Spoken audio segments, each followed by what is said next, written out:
वो अगर गलती किए हैं तो माफ़ी मांग ले। यही बीजेपी का चाल चरित चेहरा है कि 8 महीने सुने आप जेल थे। 8 महीने बाद मेरी जमानत हुई, क्यों लग गई? मैं पूछ रहा हूँ, मैं सांसद जी से पूछ रहा हूँ, मैं वोट दिया हूँ। ये अगर माफ़ी नहीं मांगेंगे तो बड़ा आंदोलन होगा, हद से ज़्यादा बड़ा होगा। सोमवार को विधानसभा में ब्रजेश पाठक ने एक बयान को दोहरा दिया, मुलायम सिंह यादव ने, जो 2014 में एक बयान दे दिया था कि लड़कों से गलतियां हो जाती हैं। इस तरह का कुछ बयान था जो मुलायम सिंह यादव ने दिया, इसको दोहराया ब्रजेश पाठक ने, ठीक। और ब्रजेश पाठक का ये भी कहना था कि समाजवादी पार्टी गुंडों को संरक्षण देती है और तमाम तरह के ऐसे उन्होंने आरोप को भी लगाया और इस पे तमाम चैनल्स चर्चा हो रही है, चर्चा होना लाजमी है। बड़ा बयान था, सपा के लोगों ने हंगामा भी किया और महाना जी ने भी, सतीश महाना जी ने भी ये कहा, जो स्पीकर थे विधानसभा के, उन्होंने ये कहा कि किस बात का हंगामा, कैसी माफ़ी। तो इस तरह से उन्होंने भी जो उनका पक्ष था उन्होंने रखा। इन सभी बातों पर जानने के लिए हमारे साथ फौजी जी हैं, जो कि जाने माने नाम है यहाँ के और सपा के प्रदेश महासचिव भी हैं। और अजय फौजी जी को तो कम से मतलब इंटरनेशनल रूप से इनका अगर देखा जाए तो रहा है।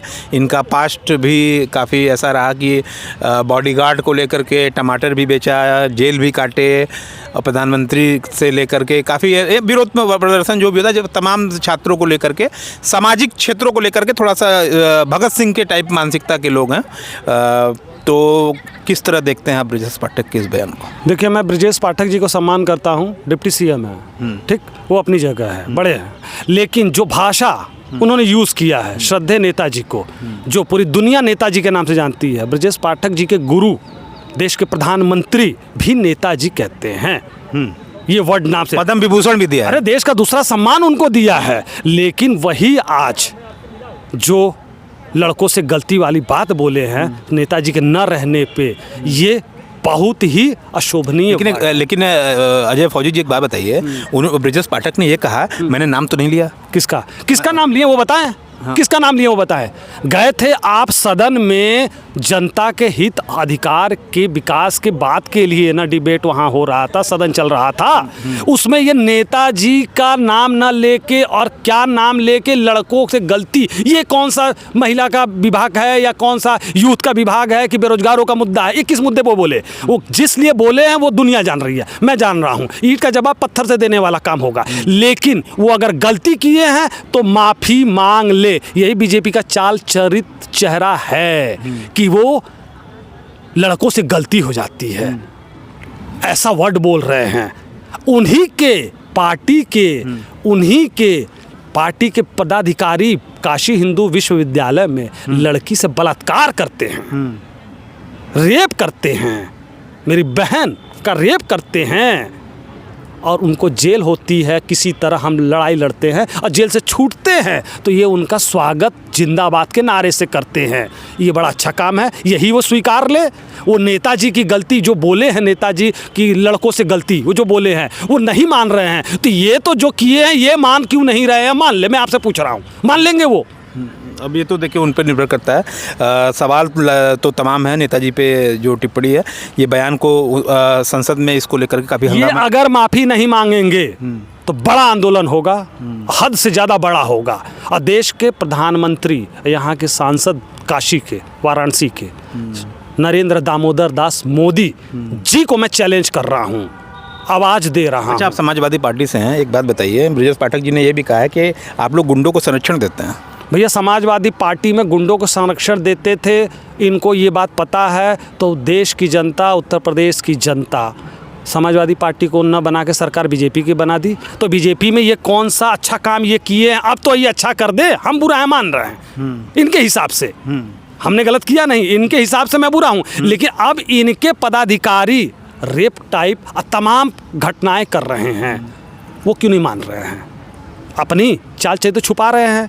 लेकिन उनसे आप पूछिए तो इस दीर्घघाट मीरघाट बात करते हैं। उनका कहना है कि हम तो विधानसभा में काम करने के लिए आते हैं, जनता की आवाज़ उठाने आते हैं, लेकिन सपा वाले हंगामा करते हैं। ये हंगामे की कौन सी बात आएगी थी? लड़कों से गलती हो जाए, ये कौन सा काम था? यही बता दे, कौन सा किसी विपक्ष ने कहा था कि आप 2014 का बयान 2025 में शायद उसे भी आपका ये कहना तोड़ मरोड़ के पेश किया गया था। कहाँ से तोड़ मरोड़ के पेश किया गया था?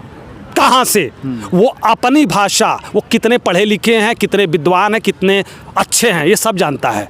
ये अभी दिल्ली में सीएम बनाए हैं रेखा जी को, उनकी कहानी जान ही रहे हैं। वो देश के पढ़ना जेएनयू के बच्चों कह रही थी लोफर आए थे, ये है तो इनको पैसा दो, इनको निकाल के भगा देना चाहिए। अरविंद केजरीवाल पे भी उन्होंने हमला किया था अरविंद कि अपनी माँ से वो ठीक है, वीडियो। अरविंद केजरीवाल जी खराब थे तो इनकी पार्टी तो आ गई, और जिसको सीएम बनाया है वो क्या क्या भाषा, अरविंद केजरीवाल ऐसी भाषा यूज नहीं किए थे, ये ऐसी भाषा यूज सुनने में आ रहा है कि रेखा गुप्ता जी ने अंबेडकर की फोटो हटा दी है। हटा दिया।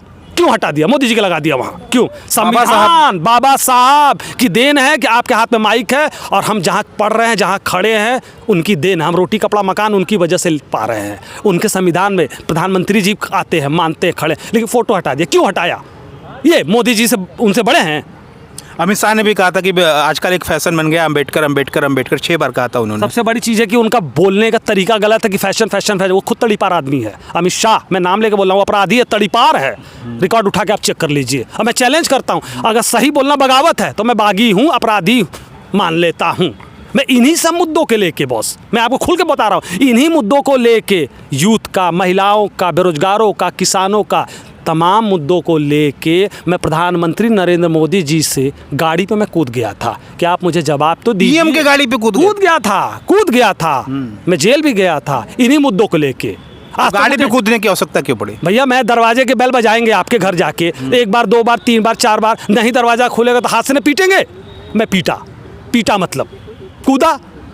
मैं पीएमओ ऑफिस जाता था, वहाँ बनारस में, काशी में खुला हुआ है, रविंद्रपुरी में जनसंपर्क कार्यालय। हाँ, वो प्रधानमंत्री के लिए कहीं ना है, आप ही लोग के लिए। हाँ, वहाँ जाता तो वहाँ के जो बैठे हुए अधिकारी लोग हैं वो कहते हैं आपको समस्या तो आप दिल्ली जाइए, उनसे मिलिए, यहाँ कुछ नहीं, सुनवाई नहीं होती है। तो भैया जब नहीं सुनवाई तो टमाटर वाला आपके विचार में जो टमाटर का बॉस ऐसा था कि 150 का रेट चल गया था। हाँ, चल रहा तो था। आप बॉडीगार्ड लगा दिया था। बॉडीगार्ड बाउंसर लगाया था, इसलिए लगाया था कि टमाटर इतना महंगा होता है, दुकानदारों को मार पीट के टमाटर छीन झपटी के भाग रहे थे लोग, भाग जा रहे थे। इतनी महंगा, सही बात, 10 रुपये कमाने वाला बेरोजगार, इनके समय में तो बेरोजगार आदमी है, 10,000 में तो जी नहीं पा रहा है। तो वहाँ पे मैं बाउंसर लगा के दुकान पे टमाटर उसके द्वारा खरीद फरोख्त कर रहा था। ये बात इनको इतनी बुरी लग गई, 8 महीने सुने आप जेल थे। 8 महीने बाद मेरी जमानत हुई। क्यों लग गई? मैं पूछ रहा हूँ, मैं सांसद जी से पूछ रहा हूँ, मैं वोट दिया हूँ। सारे चीज हमले आप पे ही क्यों होते हैं? ऐसा हाँ? क्या मतलब है, आप पे इतने हमले क्यों हो रहे हैं? क्योंकि मैं सीधा डीएम और सीएम और पीएम से ही लड़ने का काम करता हूँ, लड़ूंगा, और जब तक जिंदा रहूंगा लड़ूंगा।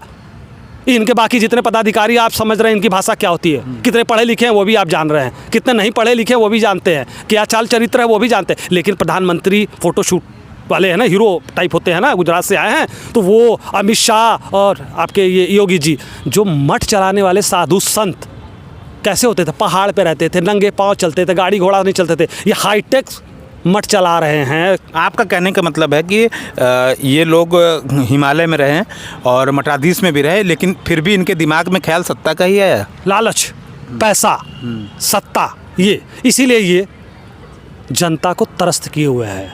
महंगाई आप खुद देख रहे हैं, और इनकी भाषा ऐसी है कि मैं आपके चैनल के माध्यम से बोल नहीं पा रहा हूँ। ऐसी गंदी भाषा आपका है। मानना है बेरोजगारी बढ़ी है? मानना नहीं है, बड़ी है बॉस, महंगाई बहुत बड़ी है, बेरोजगारी तो है ही है, महंगाई भी बहुत बड़ी है, महिलाओं पे अत्याचार हो रहा है। मैं एक बात बताऊं, जहां बीजेपी की सरकार आई वहां बहन बेटियां घबराई, जहां बीजेपी की सरकार आई वहां बहन बेटियां घबराई। अखिलेश जी का शायद बयान था। ना, ये मैं भी बोल रहा हूँ, उन्होंने दूसरे तरीके से बोला होगा, मैं अपने तरीके से बोल रहा हूँ। अब मैं प्रधानमंत्री नरेंद्र मोदी, दामोदर दास मोदी जी से मैं पूछ रहा हूँ, बनारस का उनका वोटर हूँ, वोट दिया हूँ, सांसद हैं वो बनारस को, काशी को दिए क्या हैं? वो आते हैं तो पर्दा से ढक दिया जाता है, नाले कीड़े मकोड़े ना दिखे। वो लेबर तबके का पैर पकड़ते हैं ऐसे, और कुंभ में कॉरिडोर बन गया कहते हैं, घाट वगैरह बन क्या गया। चीज़, हजारों मंदिर तोड़ के एक बना दिया। ये कहते हैं कि हिंदू खतरे में है और मंदिर बना दिया, तो क्या है? आज देख रहे हैं, कल बाबा विश्वनाथ जी के श्रद्धालुओं की लाइन में सांड घुस हम गया। नेशनल पे ही रहते हैं। श्रद्धेय मुलायम सिंह यादव जी, जो कि अब हाँ, नहीं रहे, तो नेताजी को जिस तरह से कहा गया, इससे हंगामा मचा है।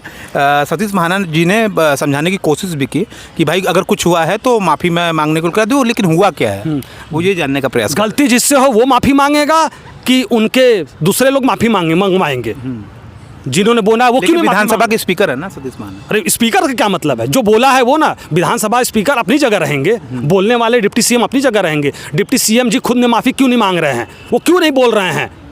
क्यों नहीं एक्सेप्ट कर रहे हैं? नेताजी श्रद्धेय नहीं रहे, जो बात खत्म हो गई, मैं ये भी मान ले रहा हूँ, ठीक, पूरी बात को ये तो बोले नहीं, शॉर्ट में बोले हैं। क्यों बोले हैं? इसका मतलब वो उनके पास मुद्दा नहीं था, कोई मुद्दा नहीं था कि सदन चले। तो वो कहे ये मुद्दा छेड़ दो, इसके बाद ये सब उलझा फुलझा चलेगा, हम लोग घर पे अच्छा, विधानसभा में कांग्रेस साथ जा रहा है? हैं विधानसभा में जाएगा। अगर हमारे सपा साथ कांग्रेस साथ रहेगी? जनता के हक अधिकार हित की लड़ाई के लिए उनके सुनने में आ रहा है कि सकती है, जा सकती है। जा सकती है। अब ये कंफर्म नहीं है कि वो चली जाएगी। अगर वो हमारे हिसाब से अपनी बातें, हमारा टाइम ट्यूनिंग रहा तो वो जा सकते हैं। मैं इस तो पे भी ये नहीं थे बोल हमारे साथ बड़ा ही क्रांतिकारी चेहरे हैं अजय फौजी जी, और बार बार इनका नाम लेने में कन्फ्यूजन हो जाता है कि उनके पिताजी सतीश फौजी जी है, जो कि बहुत ही काशी के एक विभूति उन्हें कहा जा सकता है। काशी के लिए उन्होंने बहुत काम किया है और पूरी निष्ठा के साथ उन्होंने काम किया है और उन्होंने देश की भी सेवा की है। और तो इस तरह से तमाम मुद्दों पे ये लड़ते रहते हैं और ऐसे लोगों का लोकतंत्र में होना बहुत आवश्यक है, क्योंकि ऐसे लोगों को भी एक चीज़ आपको बता दे रहा हूँ, मैं हिटलर और तानाशाही देश चला रहे, प्रदेश चला रहे हैं, मैं खुला चैलेंज दे रहा हूँ, जनता के हक अधिकार के लिए हिटलर तानाशाहियों से आखिरी सांस तक लड़ता रहूँगा, चाहे वो भले मुझे मार दे, मुझे मंजूर है। तो ये थे सतीश फौजी जी, जो ब्रिजेश पाठक से यही कह रहे हैं, ब्रिजेश पाठक जी से, कि आप माफ़ी मांग लीजिए। अगर आपसे वही हुई तो माफ़ी मांगना आपका नैतिक कर्तव्य है। सतीश फौजी जी के साथ अजय फौजी जी, बार बार इनके पिताजी का नाम ही आ जाता है, अजय फौजी जी के साथ जितेंद्र यादव, रिपब्लिक हिंदुस्तान के लिए। धन्यवाद।